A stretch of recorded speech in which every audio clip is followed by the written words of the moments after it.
Welcome to the Pod Like a Girl podcast with your host, Mia Findlay. This podcast is all about exploring and celebrating women's stories, voices, and experiences through bold and unapologetic conversations. Imagine you're 13 years old again. You're about to start high school, full of nerves and excitement about the next chapter of your life. On a very normal, average day, your mum drops you off at a friend's place for a sleepover. She'll be back tomorrow to pick you up after she's run a few errands, and your friend will come and stay for a sleepover at your house. Double sleepover, good stuff. But then she doesn't arrive. At first you think she's just running late, and that's weird because she's usually on time. She also always calls or texts to let you know if she is running behind, and she hasn't done that either. This is what happened to Lily Greer on the first day her mum Tina went missing. Tina is still a missing person who had every intention of picking up her daughter that day. It was always Lily's belief that her mother had been murdered by her former partner, a former partner who stalked and abused Tina in a cycle of domestic violence she was fighting her way out of. For that bravery, he killed her. Lily picked up the brave fight on behalf of her mother and spent her early 20s setting up the Tina Greer Project and campaigning for an inquest to be held into her mother's disappearance. What that inquest uncovered is an all too familiar story for missing and murdered women in Australia. Despite the fact that Tina had been abused by her former partner in front of several witnesses, in one instance he had tried to run her over with his car, and her repeated statements that he was going to kill her, she was let down by the system at every turn.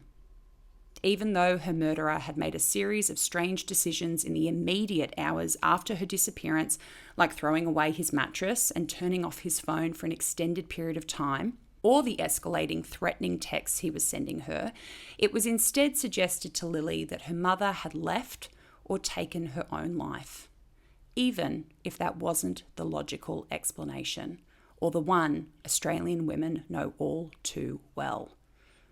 Lily is an extraordinary young woman, generously sharing her experience with domestic violence, advocacy, and a kind of grief few understand. I learned so much from her, and I know that you will too. Thank you so much for being with us today to come and talk about something which I know is extraordinarily personal to you, and you tell your story so generously, and I really appreciate you doing it here today. In terms of some of the work that you're doing advocating for your mum, I was doing a little bit of research and went through the website. I noticed that the symbol for the Tina Greer Project is a pinky swear, and that was the first thing I actually wanted to ask you about. What is the story behind that symbol for the work that you're doing? So funny. No one has ever asked me that before. So Oh, I was so surprised and great research. So it actually goes back to my childhood, and in my early life, or my kind of like 6 to 13 years old, I didn't live with my mum. And we had this promise going that like we're going to be in each other's lives and live together again in our own place and whatnot. And we'd always use the pinky promise. But that was like the key overriding promise all the time. Like that's going to happen for us. Yeah. So it was just like this thing that pinky promise, like I'm sure it was of the time as well, but that kind of always stuck with me. That's what I really loved about it, because I don't know if I'm an elder millennial, if I'm close to being in the elder category, but the pinky swear, I was like, that really jumps out at me because I feel like it tells a story all on its own of obviously your connection with your mum, but also, as you say, it is a reflection of sort of maybe that era and gives an insight into a little bit of who she was. On that topic, do you mind telling us a little bit about your mum, what she was like? Maybe you probably have a whole lot of memories that really make up this whole mosaic of who she was and what she meant to you. But do you mind telling us a little bit about who she was as a person? Yeah. So my mum was beautiful, number one. She was a young mum, so she was always like very energetic, active, wanting to get out there, take me on bike rides to the beach all the time, those types of things. As you said, it's so hard to pick one memory, because I was even thinking like, oh, what is my favorite one? And I can't pick one, but Mm. often the times that I look back on like so fondly of our car rides. So we would just jump in the car. We'd have the windows down and like the warm aircon on our feet. Weirdly, I remember this, Mm. and we just be like chattering, like what have you been up to? Like just continuously talking like for hours in the car. And probably that was one of the key ones. And when she was teaching me how to swim, I'd like jump on her back and we'd go have this kind of game where we'd go over or under with the waves at like Burleigh Mm. Beach. So those are one or two like key memories at the moment. Yeah. Yeah. It's such a mum and daughter moment being in the car, right? Because you just talk about nonsense. You talk about everything. You talk about just the little day-to-day stuff and then all the big life stuff. It's such a bonding. I don't know what it is. It's a For girl road sure. trip Yeah. thing. It's the best. Yeah. Were you guys going away to like travel, or was it just kind of that was your time together and, car trips were just how you kind of spent your weekends, or did you guys go on holidays together? What was Mm. the context of jumping in the car? Yeah, so when I was 6, I got placed into the care of my grandparents, and then I Hmm. had visitations with my mum. So it's a very long backstory, but essentially it began with domestic and family violence, and that's why I Yeah. was placed out of the care of my mum. So on the weekends, we would get to see each other. I lived in like kind of 2 3 hours away from where she was living, and yeah, so it would be this like big journey to get there. And it was so exciting as well because I hadn't seen her for a week or 2 weeks at the time. Yeah. So that was the reason for a lot of the traveling. Yeah.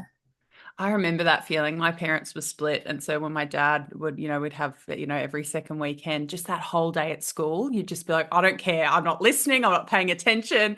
I just want that end of the day and like to get to those school gates. It just shows how much we love those very special people in Oh, our lives, I know. right? Yeah, it's great. Um, Now, in terms of then the next part of her story, which obviously, we're here to talk about the fact that, you do so much amazing advocacy work on behalf of your mum, but also speaking to the experiences of loved ones of missing people. And that is kind of that next part of your mum's story. Can you tell us a little bit about whatever you're comfortable sharing as far as your knowledge of what was happening to her in her life in the lead up to her becoming a missing person? Mm.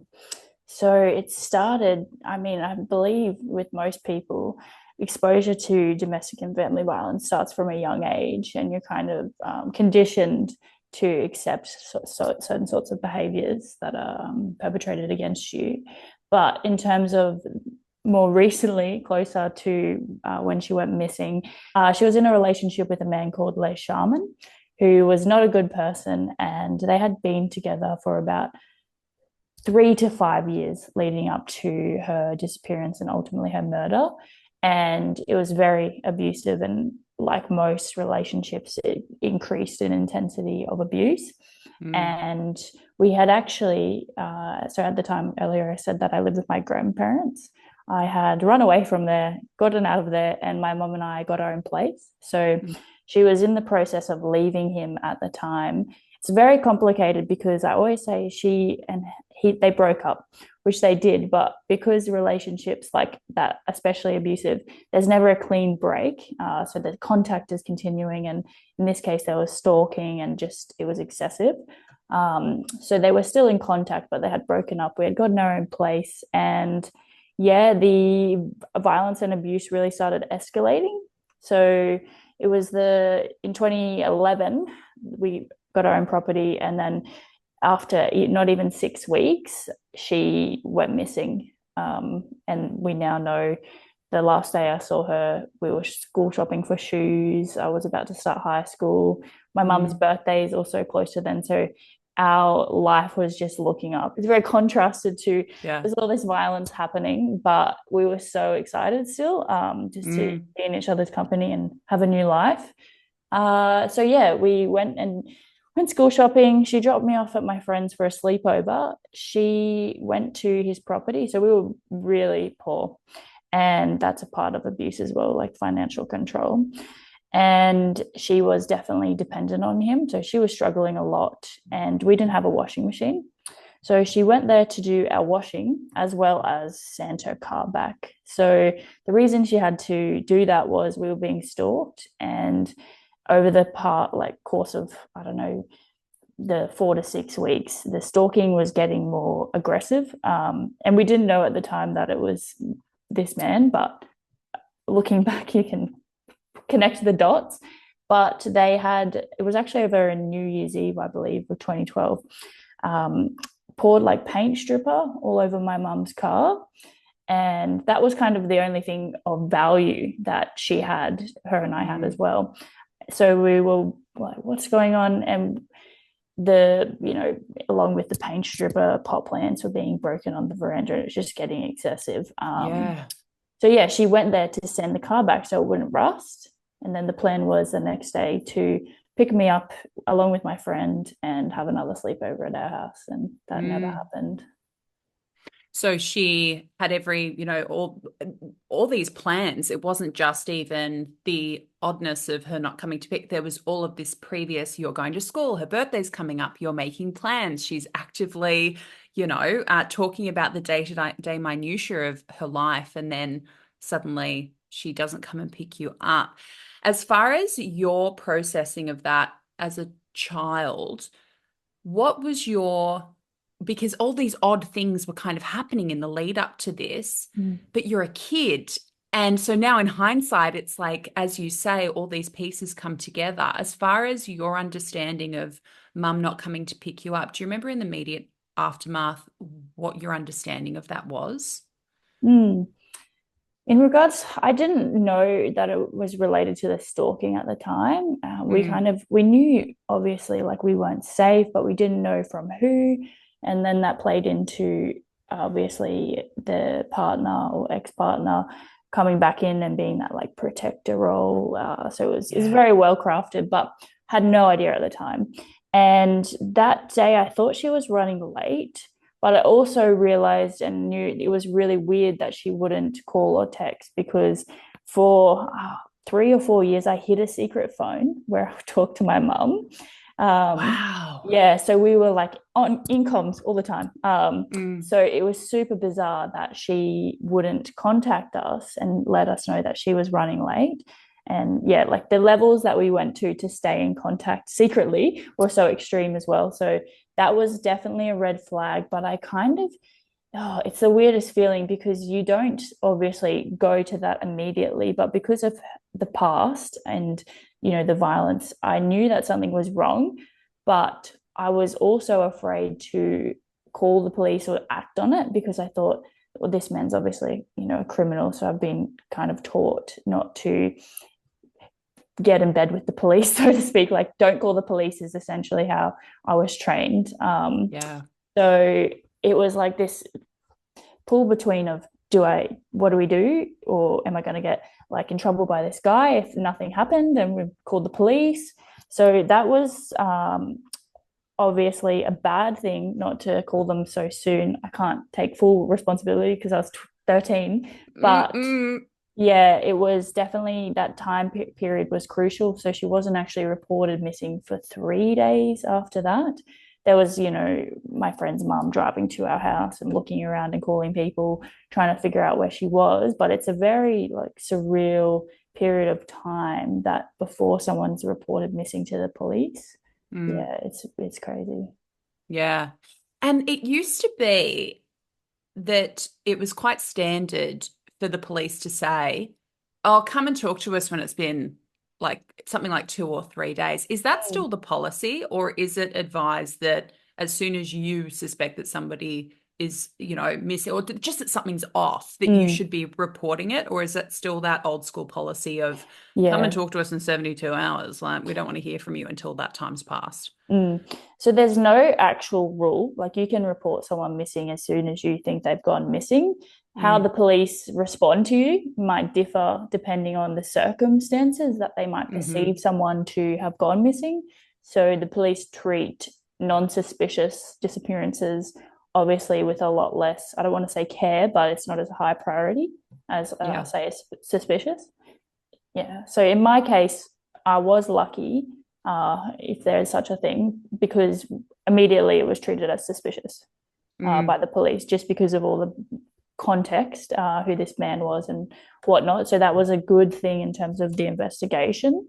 But yeah, we still waited 3 days before they were properly reported she was missing, and then the wheels started kind of moving. Sure. And you mention, and you put it so well, sort of like that very complex nature of particularly women trying to extricate themselves from abusive relationships, domestic violence situations. And this whole concept of there's just no clean cut to the end of the relationship and then they leave. And that, we know that it can take an average of 7 attempts for a woman to leave. It really is incredibly chaotic and incredibly scary, incredibly risky. Was that your mum's experience, sort of many attempts at trying to leave? Yeah, so many. I have the benefit of having read all the police reports and having gone through an inquest. So I have a lot of information on the number of attempts that were made. It was at least a year before, like trying to get out. But wow. This man was very powerful, or perceived to be very powerful, in terms of like connections with like other bad people. So there was a lot of fear and threats going on. The domestic violence death review team in Queensland did a review, I believe, in 2018 or 19. And thankfully, I was able to read it in 2021. But there was just this list of all the times and behaviors of she trying to leave, him trapping her, because they lived rurally. So him trapping her in the property. It was extreme, like hostage level type things. Like there was many attempts made on her life prior to that time, and it was even as the inquest revealed, her trying to leave, and she would say things to different service providers saying like he is going to kill me, and just nothing eventuated from those people that may have and could have done something, or definitely had a duty of care. There were, a number of police reports, not by my mum, but by members of the public, that certainly the violence was very evident 2 years prior. So yeah, it was so intense for such a long time. And I think she was really weighing up like, how is safest for me to leave? Yeah. And he has since died. But he was never charged. Was he ever questioned? What was the extent to which he was looked into, or that the investigation ever sort of touched him, I guess, in any real way? So I didn't find out until 2021 that he was even interviewed. No, later than that. 2022. So 10 years after the fact. So this is because of covert strategies the police use, so they don't want to disclose what they do. So from my perspective, 10 years later, I had no knowledge that they'd even interviewed him at all. So you can think I'm just turning over at night. That's all I could think about. Just what? Of course. Thankfully, he was, but the problem, I can't speak too much about it because some of it's just not allowed to be spoken about. But in my opinion, the police did investigate. That was found in the inquest, that they did do a thorough investigation. But he had 3 days, and these types of people, there's like a code of silence. So anyone that would say anything is not the type of person to do that would know. So yes, in short, he was they can do these types of interviews where they summon you and you have to speak, and it's sort of like this secret operation. So that did happen to him, but it was, I believe, 2 or 3 months after, her murder, we can assume, and nothing happened. And then in 2018, things were picking up and the police were, I guess, interested in pursuing something against him, and he died. So it was this whole thing of, we may have got justice in that area, and then he was in a car accident.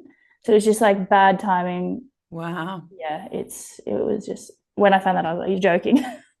Classic. But again, yeah, I think I've got obviously many mixed opinions about the police, but according to the inquest, they did their job in terms of the investigation aspect. Something that we've seen, particularly in, the stories of women who have gone missing. And, we've seen it with particularly like some of the work that Hedley Thomas has been doing with the Lynn Dawson case and now the Bronwyn series, speaking about mums who went missing, where when you look at the evidence, much like in your mum's case, there's just this very logical conclusion we can draw. But one of the first things the cops will say or suggest, and that the public and the media often says and suggests, is, well, maybe she just left, right? And what I find so, and I don't want to speak for you because I haven't had your experience, but even just as a consumer of this, when I hear that, I find that so insulting, because when we look at the likelihood of women dying at the hands of their partners and ex-partners versus the likelihood that a woman just ups and leaves her children, we've got some pretty good statistics for one and some not very compelling statistics for the other. If you're comfortable sharing, was this and has this been a suggestion that has been made to you that your mum just, despite the fact she was a very engaged mother, you were living together, you're making plans together, that she just left? Yeah, and suicide's also another big one that comes up with a lot of these cases. Yes. So even, my family and I and my mum will have like quite a fractured relationship. Even my family started suggesting that, like not close family members to me, but still, and the police had thought that for a while. But once you know and look at, as you said, mothers and children, it's just not, and for us, it wasn't a possibility and it wasn't being looked at logically in that sense. And in this case, it's just, it is very insulting when people try and make those remarks. Obviously, it's a big thing that people say, like, well, you haven't ever found her, so how do you know? And it's like, well, we've got all this evidence and there's the, DNA. So it's just, and, the relationship, if you look at the patterns of behavior, it's very clear what has happened. So yeah, I think it's a very narrow-minded, uneducated assumption that people like that have. It really, I think it's so indicative of how the system is so stacked against women that even though we just have no compelling evidence to say that this is what's happening to these women, and a hell of a lot of evidence to say, well, this is actually just following the trends of what we see happening to women in abusive relationships. We still, I'm sure you will join me in the feeling of being a bit gaslit when you talk about these things, because you're like, are we all looking at the same numbers and reading the same facts, and you still want to say that this very unlikely thing happened instead because that's the easier thing for you to say and a way for you to explain it away, because then we don't have to do anything. Yeah, I was going to say it's less work. Many times you feel like you're screaming against a brick wall. Like there's just, I completely agree. It's like living on different planets. Am I correct in thinking that there originally wasn't going to be an inquest and there since has been? What was the deciding factor? What was the change between the decision that there wasn't going to be an inquest and now an inquest has been held? So it was a matter of the investigation aspect of it, in terms of searching and police offering rewards and whatnot, finished in 2020. So they did like a property search and nothing was found, and they had kind of exhausted any options in terms of searching for her body. So I knew that it was wrapping up, and we had never received a coroner's report, which is something that you need to say that someone's dead. So I didn't get that, and I was calling the coroner's office because my contact at the time with the police they were like, it's with the coroner now, so you can call them. So I, at that time, just believed that there would be an inquest without a question. So I called them for a year, like, when's the report coming out? What's happening? Like, just annoying them. And then I got this email saying, this is the findings. It was maybe 14 pages or something from the coroner. this is what we found. Yes, she was likely murdered and she went missing at this time. This is the person responsible, no inquest. And I was just in shock at that fact, given what we didn't know at the time and what many other families don't know until you have an inquest about the intricacies. You literally know nothing unless you have a nice police officer that's given you some insights, which they're not allowed to do. So it's very, it's the weirdest thing ever to think that like these people have so much power over your life and, you know, my mother's outcomes and you know the future outcomes of future and her people. Story.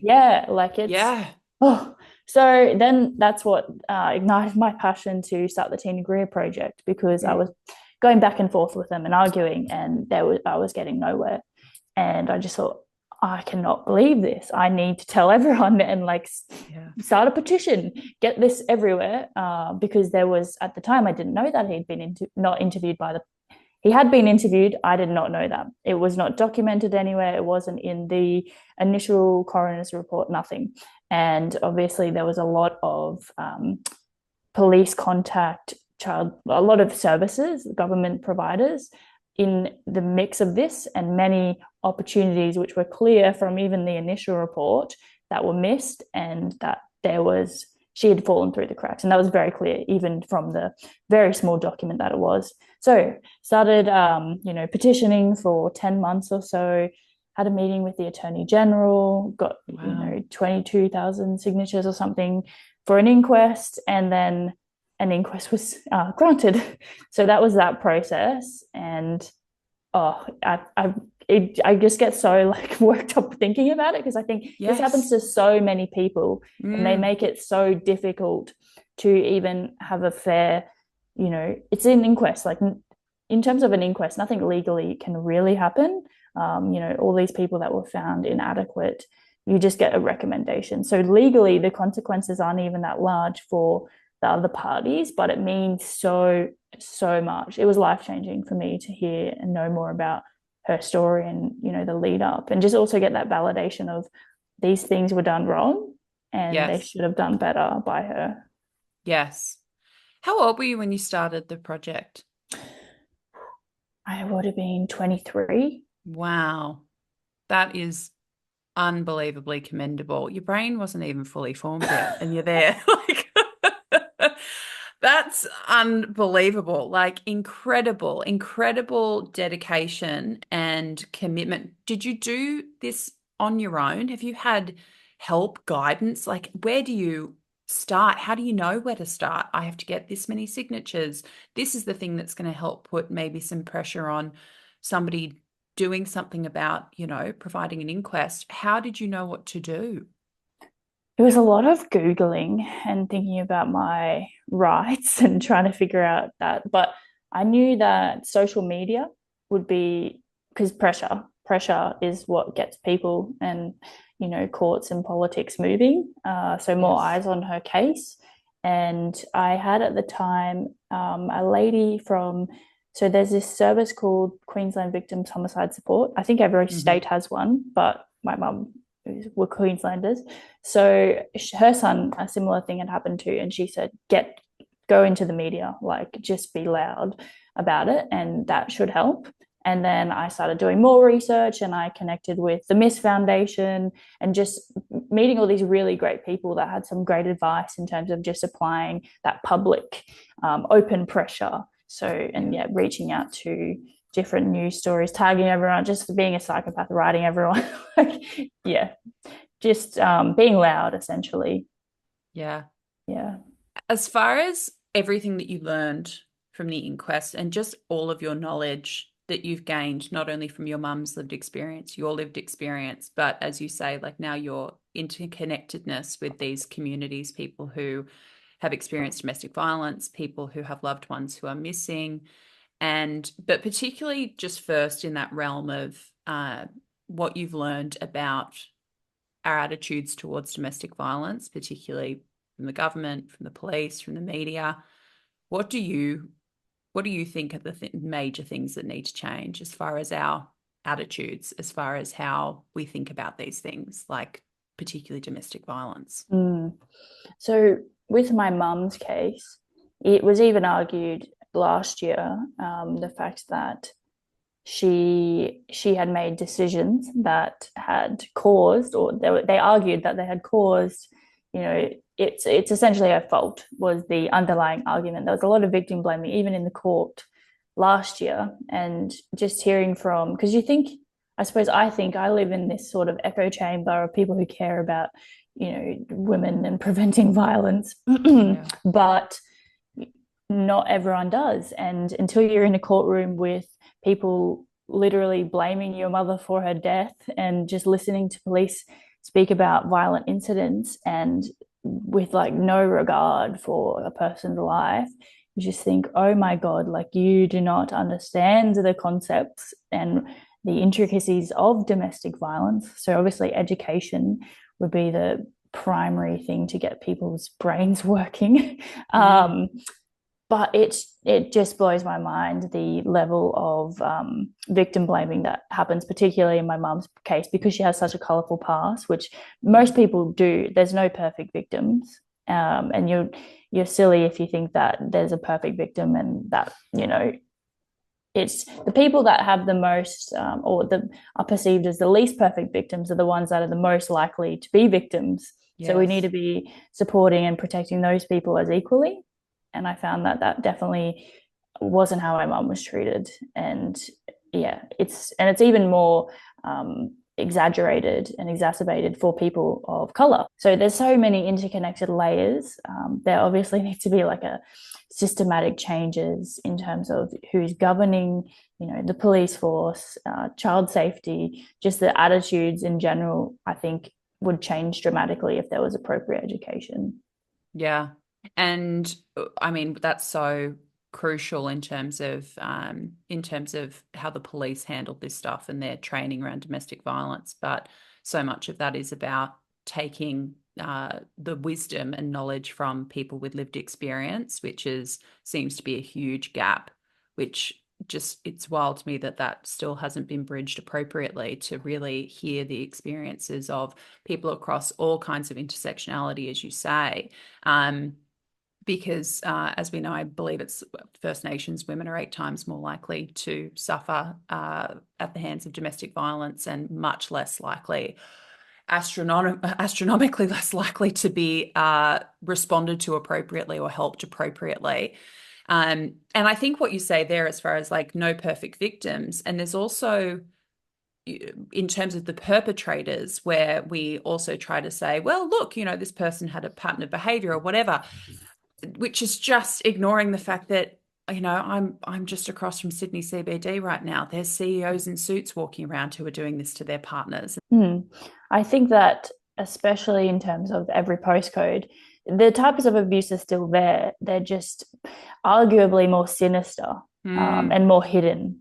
So it's less, you're not having, or you might not be having everything. Everyone's different and abuses happens everywhere. But I think that the levels of manipulation and kind of going under the radar are a lot more calculated, and there's more money involved, so people are more conniving about how they abuse people. So it happens everywhere, and that's it. Yeah, this year especially, we've seen that it is everywhere. And if you don't believe that, you're not watching the news in regards to the number of women murdered. This man, who was a known criminal, been to jail, like we've got all the evidence of in depth about the types of abuse, and even laying that out with the facts, they go, no, I knew him. Yes. Nice guy. Even that type of person. Yeah. In terms of, you kind of have this dual experience. You speak about domestic violence and your mum's experience and the things that need to be highlighted there, but you also have this lived experience as the loved one of a missing person. How many missing people are there currently in Australia at the moment? What is that number? So long-term missing, which is over 3 months, is approximately 2,600 people. It could be a lot more than that. So for instance, a lot of people are either reported dead, or aside from that, just to add, my mum wasn't even on the missing persons register. Like there's an Australian's missing person. I had to add her to that register. So who knows if she was included in that number. So, that's what we know from the statistics that are told to us. But in reality, it could be more than that. But that's the official, approximation 2,600 long-term missing people. But 150 people go missing every day. That's not to say that they're all criminal. Like it can be for 2 hours, someone goes missing. So that's a part of that number. Thankfully, they're found. A lot of them are found, should I say. But yeah, we've still got that around the 2,500 to 3,000 mark. And obviously it's such a specific experience. Have you found community? Are there communities or is there representation for people who have lost a loved one who are considered missing? So legally and from the government, no. And that was a big problem I faced because she, in between, the inquest and getting the coroner's report saying she is dead and getting a death certificate, there's no formal recognition. So you're in this limbo where you've got to go through like legal processes. Like lots of people don't have wills when they go missing.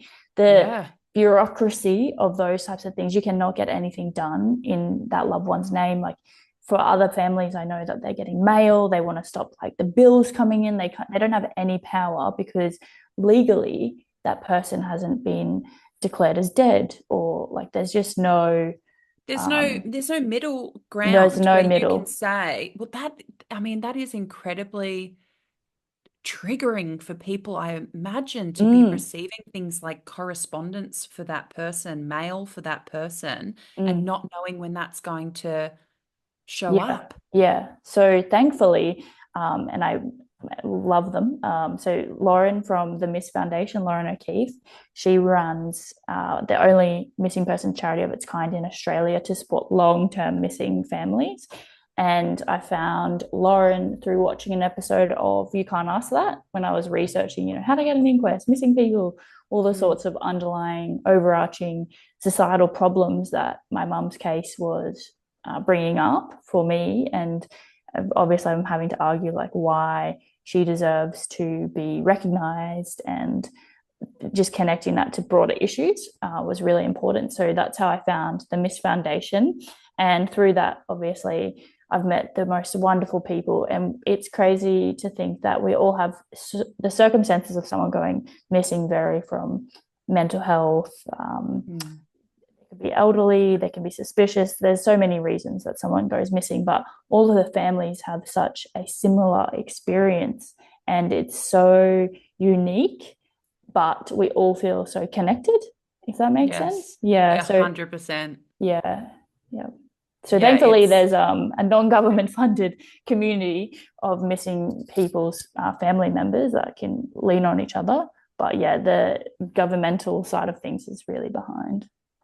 Those people are magical, aren't they? Where you know that they were in your position of being like, oh, well, there'll be something here to, look up, and I'll get a search result and there'll be something from the government, and there's nothing. And no one is responsible for that necessarily. But if people elect to pick up that mantle, that's pretty incredible. It's like what you're doing with, the Tina Greer project, where, as I said, no one is obligated to pick up this labor, but thank goodness for the people who do. So that when the next person Googles it or wants to know, let's say that somebody's listening to this and they're in your position of Googling and watching You Can't Ask That, and just having that little bit of thread that they can put into, the work that they're doing, and that little bit of knowledge, just shining a light behind you is so important when, the government isn't filling those gaps for us. Yeah, I could talk to you for hours about the need to overhaul the systematic responses to families of missing people. Yeah, it's very concerning. Yes. As you say, it's a really unique experience. And, I I have such an appreciation for all the different ways that people grieve and experience loss. I lost my dad at the end of 2019 in fairly traumatic circumstances and just found it incredibly hard to find someone who was explaining or describing my kind of grief, complex grief, grief that triggered CPTSD, and being like, I'm listening to every podcast, I'm reading every book, and none of it is resonating. Like, I'm not hearing myself in any of these experiences. I'm sure, as far as complicated grief, this must be very complicated as far as your experience of it, but also other people's understanding of it. Mm. What, in your own words, does it feel like to grieve somebody who is considered a missing person? So in my words, I will get to the technical term shortly. In my words, it's this cycle that is never ending, and your brain just ticks through all the possibilities.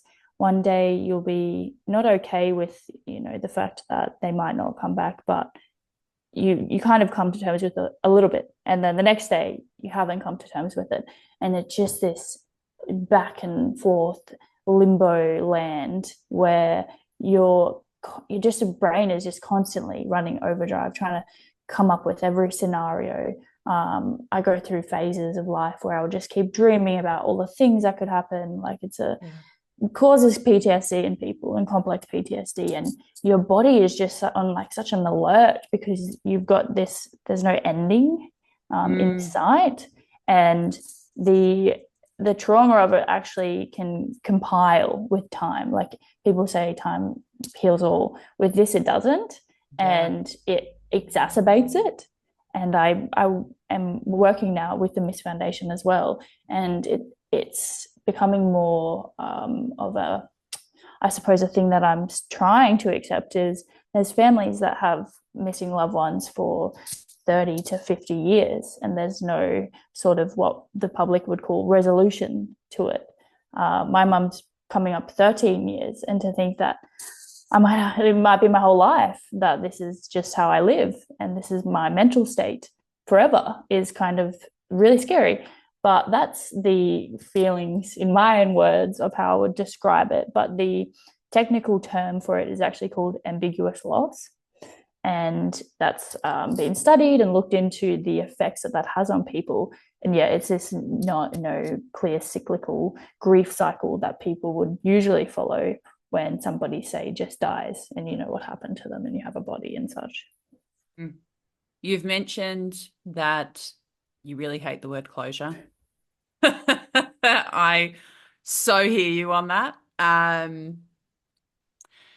And with what you just explained in that term, ambiguous loss, it so explains that, that sense of there is no closure. And I think that people have a very rudimentary understanding of loss and grief and aren't curious about exploring it because we think that grief and losses are contagious.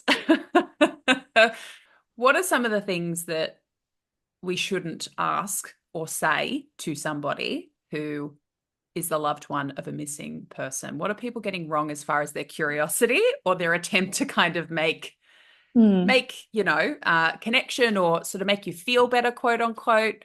What are people getting wrong? Yeah, I mean, most of this comes from a good place, and Yes. it's not to attack anyone that said these things, but it's just not actually helpful to say certain things. So I think a lot of what I personally get is the people making up scenarios or asking me what I think happened. And I've thought of all the things that could have happened. So I don't know if they want me to write a list for them. Or again, suicide is a common thing. With my mum's case, people would and still say sometimes, oh, she's in witness protection. Just the craziest things. I'm thinking, wow. I wish she was in witness protection, but no, she's not. She was murdered.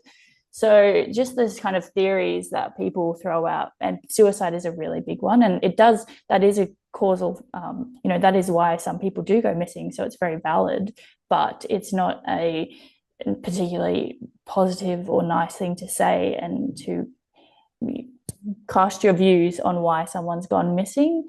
And then the classic, it will get easier. It doesn't get easier. What else do people say? I'm trying to think of all the things. And yeah, obviously it's okay.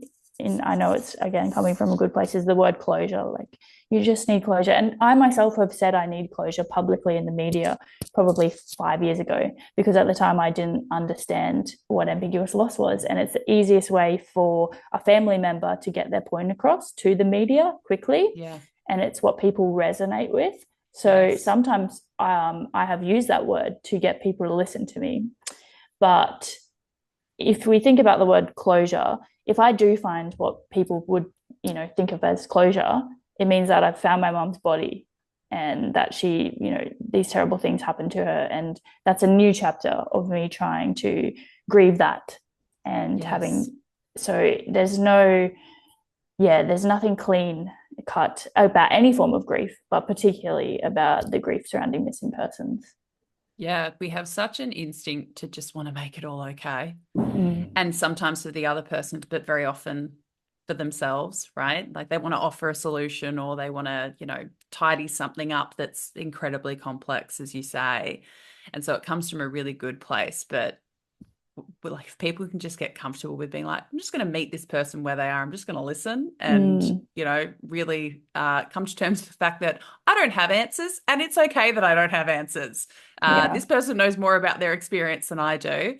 And the power of like actively listening to people and meeting them where they are, particularly in areas of like complicated grief and loss, so incredibly key. What are your plans for the Tina Greer project going forward? What are maybe some things that you're doing? You mentioned that you're working with that fabulous foundation on certain things that they're doing. What are the next steps? What are the plans for what you're doing next? So excitingly, actually, I am writing a children's book, or have written. Hopefully it will be out in December. Unbelievable. It's exciting. It's been in the works for a long time, but I think it will be in the world by December, in regards to domestic and family violence. So, in my experience, it's based off my experience, but it's obviously for children, so it's got a happy ending, what my life could have been like, I suppose. So it's for younger readers, and it's about children feeling comfortable and safe to speak up about violence that could be happening in their home, because I didn't know that I wouldn't get in trouble and that something bad wouldn't happen to me if I did speak up. So it's about teaching children that they can speak up and you won't be in trouble if you do, if something bad's happening at home. So that's one thing. What is the book called? So it's called Why Elle Spoke Up. Oh, beautiful. Yeah. And it's just the happy version of events of my life. So that's one big thing. I really just think that children are really overlooked in this space and not treated as victims in their own right. So I would really love to move the conversation with my own lived experience about how we need to pay more attention to children in regards to domestic and family violence.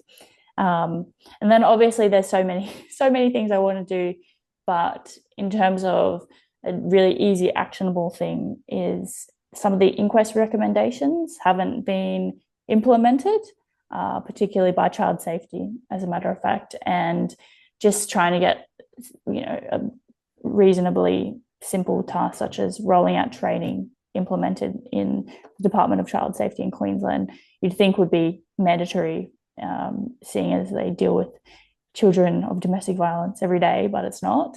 So things like that. But the book is my kind of main project for the rest of the year. Yeah. Incredible. I will be keeping an eye out for that. And obviously I'm following you on Instagram, so I'll have my eye keenly all over there. On that topic, where can people come and find you and support you in this incredible work that you're doing? All platforms. I am the Tina Greer Project. Sometimes people actually call me Tina and I have to realize like, it's by Lily Greer, but it's the Tina Greer Project, just everywhere. Fantastic. All of those links will be everywhere that this goes up, YouTube, Spotify. Please go and support Lily in her incredible work. And thank you so much for coming and talking to us about this today. I know that talking about your lived experience is not easy, but you are doing something so incredibly powerful with it. Thank you for having me.